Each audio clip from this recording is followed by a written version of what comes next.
प्यारे बच्चों, आज मैं आपको कहानी सुनाऊंगी एक गांव की। तो प्यारे बच्चों, एक बहुत छोटा सा प्यारा सा गांव था और उसमें एक लड़का रहता था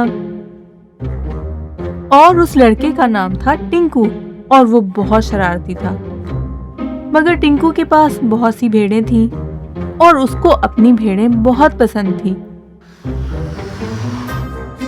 और वो रोज अपनी भेड़ों को जंगल में ले जाता था ताकि उनको जंगल में ले जाकर चरा सके।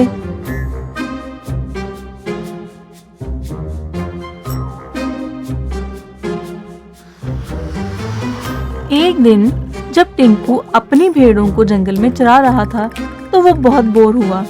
उसको समझ नहीं आ रही थी कि वो क्या करे और उसने सोचना शुरू किया कि वो अपनी बोरियत दूर करने के लिए क्या करे। और अचानक उसके जहन में एक ख्याल आया और उसको शरारत सूझी। उसने सोचा क्यों ना वो गांव वालों को तंग करे और उसने ऐसा ही किया। वो अपनी जगह से खड़ा हुआ और उसने जोर से चिल्लाना शुरू कर दिया, बचाओ बचाओ, शेर आ गया, मेरी भेड़ें खा जाएगा, गांव वालों मेरी मदद करो। और गांव वालों ने जब टिंकू की आवाज सुनी तो वो बहुत परेशान हुए। उन्हें लगा टिंकू मुश्किल में है।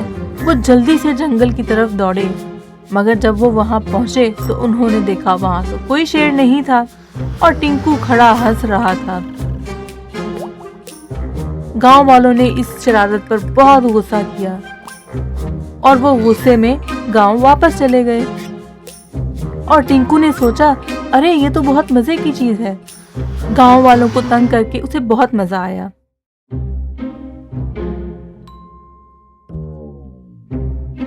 और अगले दिन जब वो भेड़ें लेकर जंगल में आया तो उसने फिर वही शरारत की, बचाओ बचाओ, मेरी भेड़ों को बचाओ, मुझे बचाओ।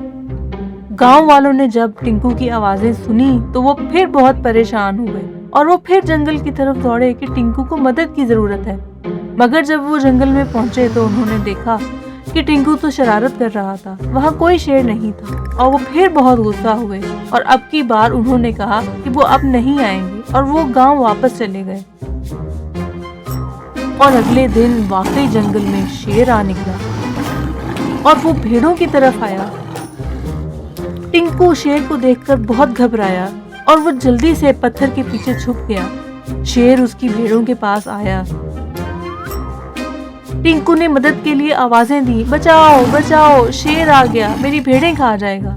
गांव वालों ने सुना तो उन्होंने सोचा टिंकू आज भी शरारत कर रहा होगा, इसलिए कोई भी जंगल नहीं गया बल्कि सब अपने अपने कामों में लग गए। और उधर शेर एक एक करके टिंकू की सारी भेड़ें ले गया और टिंकू बेचारा मुंह देखता रहा और वो बहुत परेशान हुआ।